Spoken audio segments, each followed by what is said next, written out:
It's a whole new week. Welcome to No Formula on Onekingmultimedia. Follow us and subscribe for more gists.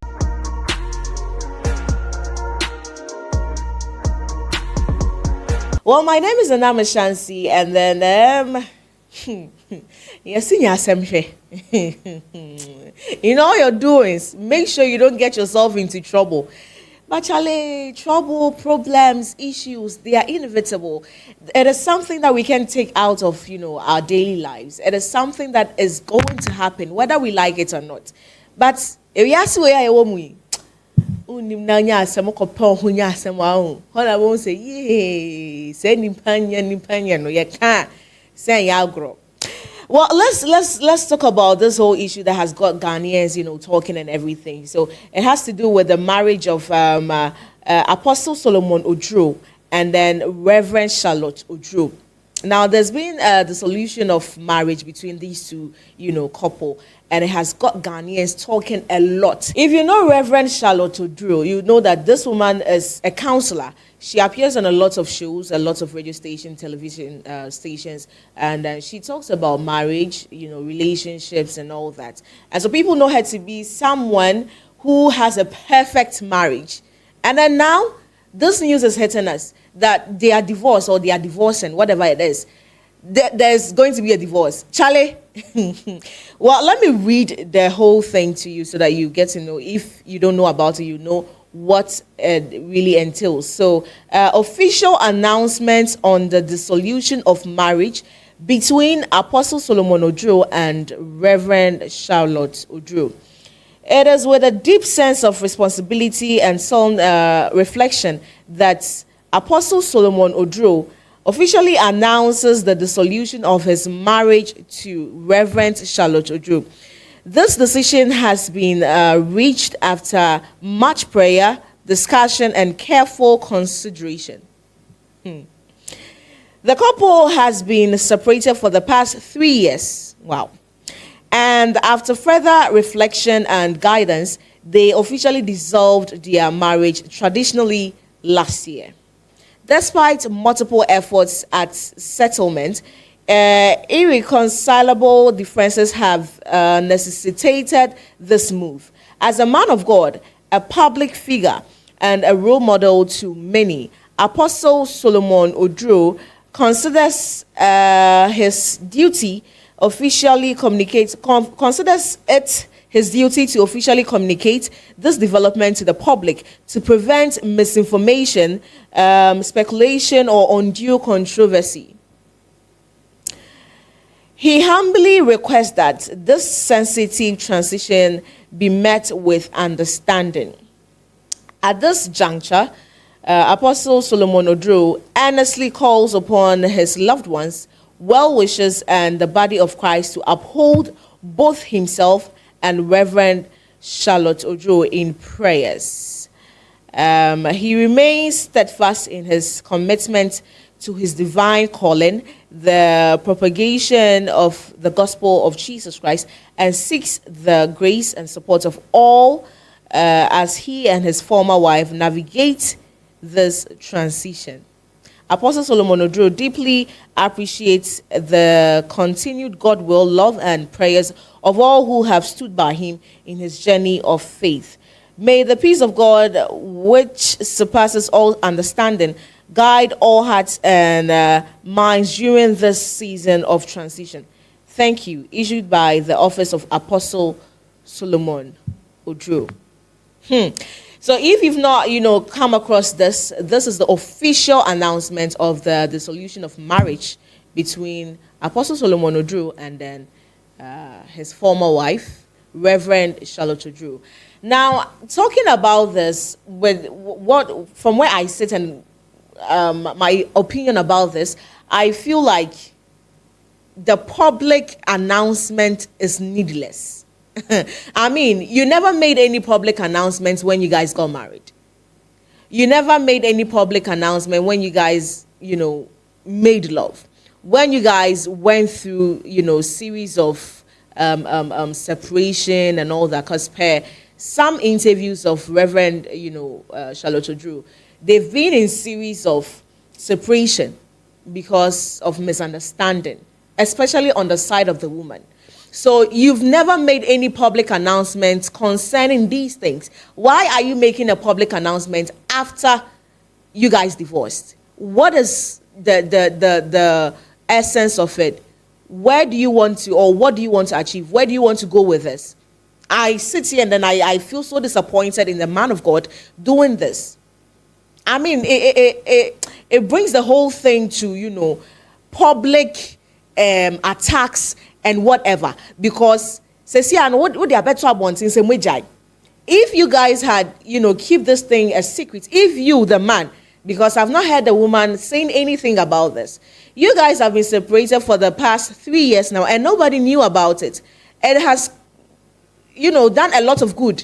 Because nobody knew about it, so nobody was talking about it. But now that you've brought this thing out, you actually bring the whole thing to the public face, and then public now have a say in this. And I feel like it's quite, needless. I don't see the need to do this. I don't see the reason why the man of God will do this. I mean, you owe nobody any explanation. You both are in the marriage together. Yes, so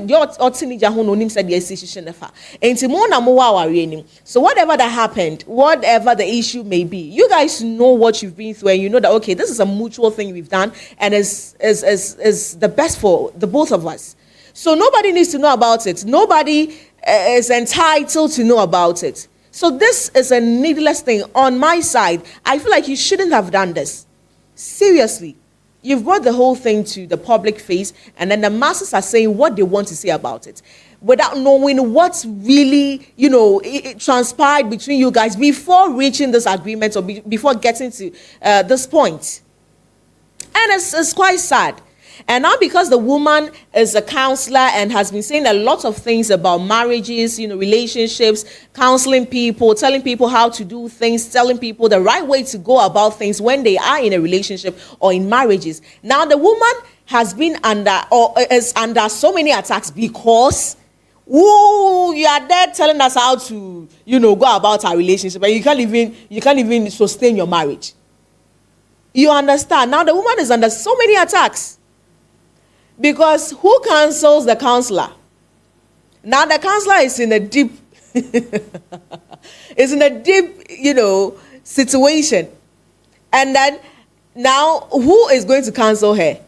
Because if I have a problem with my relationship, I'll go to the counselor for an advice, for, something, a counsel or something. But now you, the counselor, are in that situation. So who is going to counsel you? Who is going to advise you? Who is going to tell you what to do? Because it's like, wow, that is why when a pastor, sort of, go astray, we cannot judge him so much, because we feel like, it's better than us. So why are you doing this? Even though he's human too.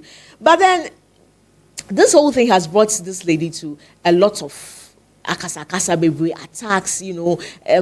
insults, people trolling her. Some people are even happy because this has happened. I mean, people are happy because our ex now I and I will be see our, and if you're in a relationship and I don't do this and don't do that, but now look at you now. So it means you don't even practice what you preach. That is what some people are saying, without them even knowing the real situation. We don't even know what is the whole deal. We don't know what really went on. We don't know what the problem is. But people have, concluded on whatever they want to conclude on. And they are saying whatever they want to say because you have given them the chance to do this. And I feel this is a move that there's no need at all. It doesn't make sense at all. At all. On my side, that is how I feel.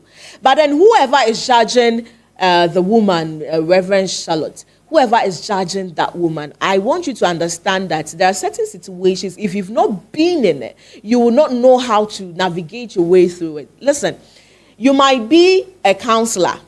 That doesn't mean that your marriage is the perfect one. What's the counselor? You might be a pastor and still have children that will drag your name into the mud.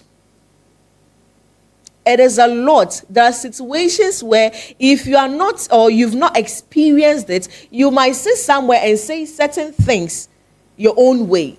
But let me tell you something. Everything is possible. Everything is possible. The same way a prostitute can change and be a pastor or a minister or whatever, a woman of God or whatever. That is the same way a woman of God can also trip.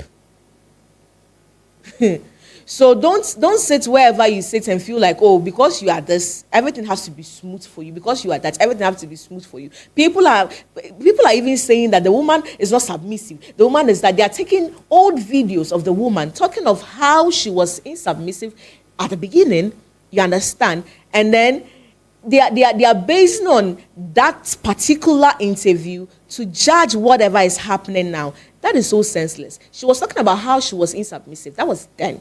And at some point, she changed. If you're able to listen to the whole interviews that you people are cutting some of them, you know that at some point she changed. And she was saying this to help others, to help people that feel like, oh, me kunu di oti saying to me remember who say man no mo so etinya bro mo ho ase. Ya mo ndwen kakra na sometimes ya mo ye maybe a mentiasie. Seriously. And then jubilating over somebody's, downfall or their problem or issues. It shows how some of you are so dumb. It can happen to anybody. Why judge? You've not even heard the issue. You don't know the genesis of the revelation. You only heard the revelation and you are judging. Hey, more problems. So, well, this is No Formula on Onekingmultimedia. Subscribe to our YouTube channel. My name is SHANCY. We got more just for you.